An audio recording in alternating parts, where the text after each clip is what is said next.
Hello everyone, Splenda here, and today I'm going to show you how to build this lovely mob trap.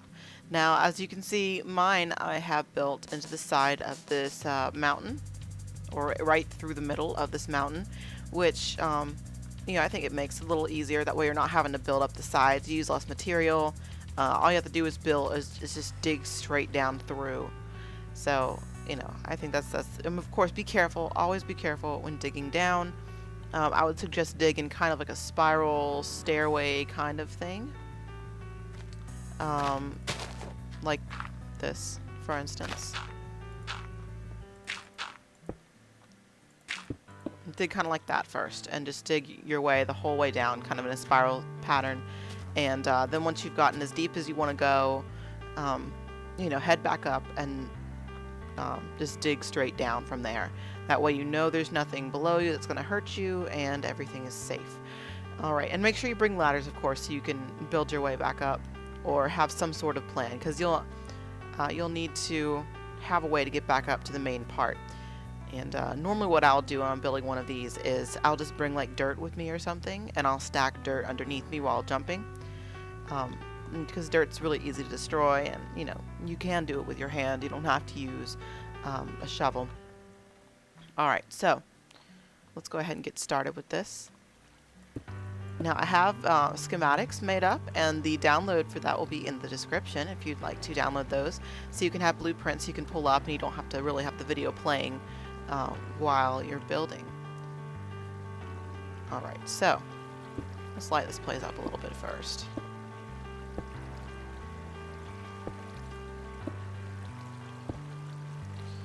Alright, so as you can see, it's a fairly simple setup, and if you saw my previous video showing off this thing, you'll have me explaining some of it. Now I'm going to explain just the mechanics of it and exactly how many blocks it takes to build and everything like that.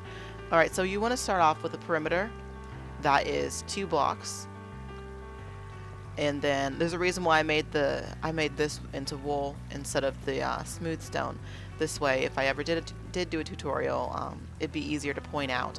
So these are 4x4, and this just gives a larger platform for the monsters to spawn on. And they will eventually wander into the water, and it normally doesn't take them too long to find their way into it. Anyway, so while you are building your mob spawner up here, you'll want to make yourself an infinite pool of water, so you're not having to go back and forth getting yourself water and all that kind of stuff. So to do an infinite pool, if you don't know how to, you just want to encase yourself a little 4x4 area, and then you want to dump just 2 buckets of water in, and it makes yourself a nice little infinite pool. So now let me grab an empty bucket. There we go. You can pull water from it, and it'll fill itself back up again. Of course, I'm in creative mode, so it doesn't actually fill the bucket up, but you get the idea. Anyway, it just makes things a whole lot faster.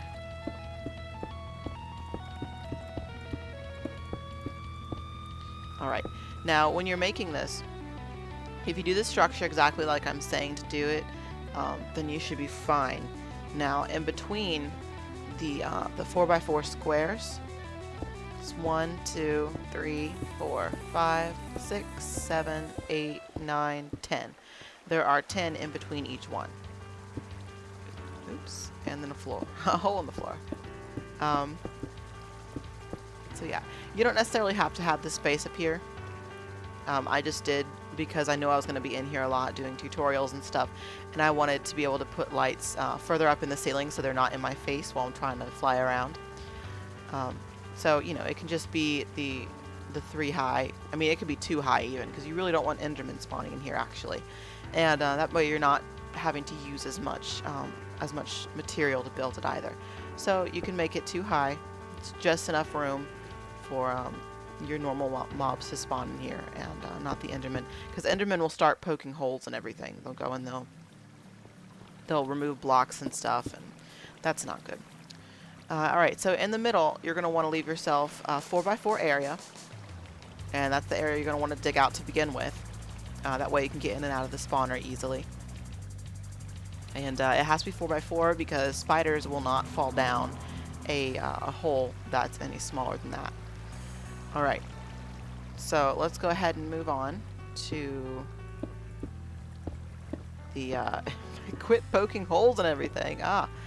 Let's go ahead and move on to the bottom construction of this. Alright, before we move on to the construction of the bottom of it, I'm going to go ahead and show you guys my blueprints I have. And this one, you can, like I said, there will be a link to it in the description if you want to download this yourself. It's very simple, very self-explanatory. Your border is going to be 24 by 24 blocks. The drop must be at least 24 blocks high if you want it to kill the mobs with no water in the bottom. So that is if you want to use the piston method, like how I have in mind, where you use the pistons to drop down the items into water below, or if you just want to walk in and get it yourself. I mean, you know, it's not really a huge deal doing that. Or 30 blocks high if you want to have water down in the bottom.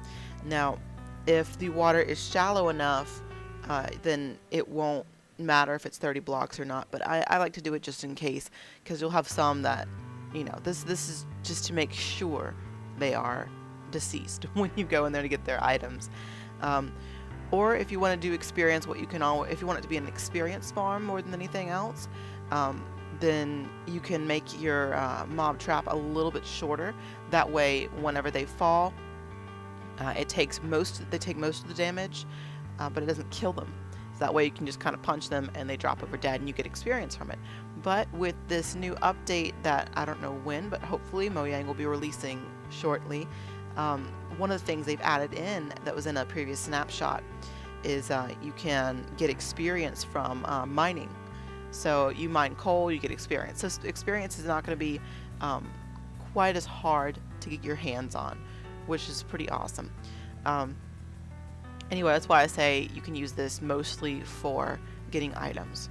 So anyway, so yeah, you have all this, and you know, this is where your water source blocks should be placed.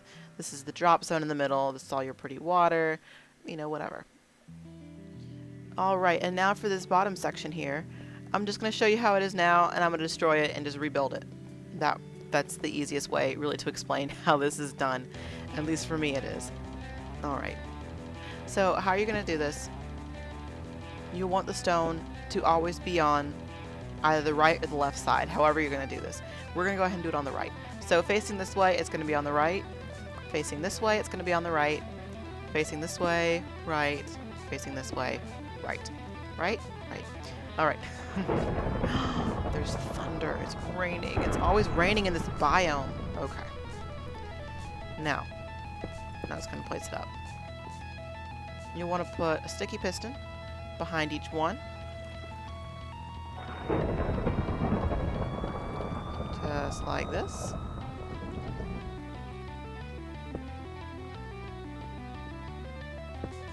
Alright. And then you'll want to put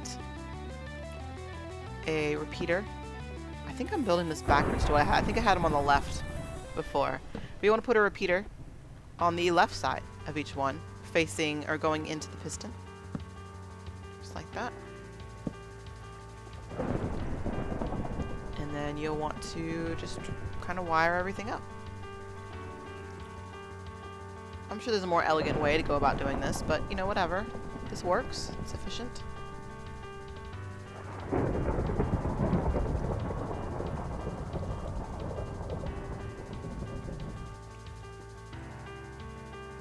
then put a lever down. It doesn't work because I didn't wire it up to this one over here. Let's do that, shall we? There we go. That's better. The hurt. Alright, now that we have all of that working, we'll want to go ahead and let's turn this off again just to test it all. There we go. Looks like it's all working properly. Alright, now you want to enclose in the area where the monsters are going to fall. Because if you don't, then their items will fall out and off of the platform, and that's not cool. Of course my phone goes off. I texted him like, what, an hour ago, and now he texted me back. Of course. That's how it works. Please excuse my phone.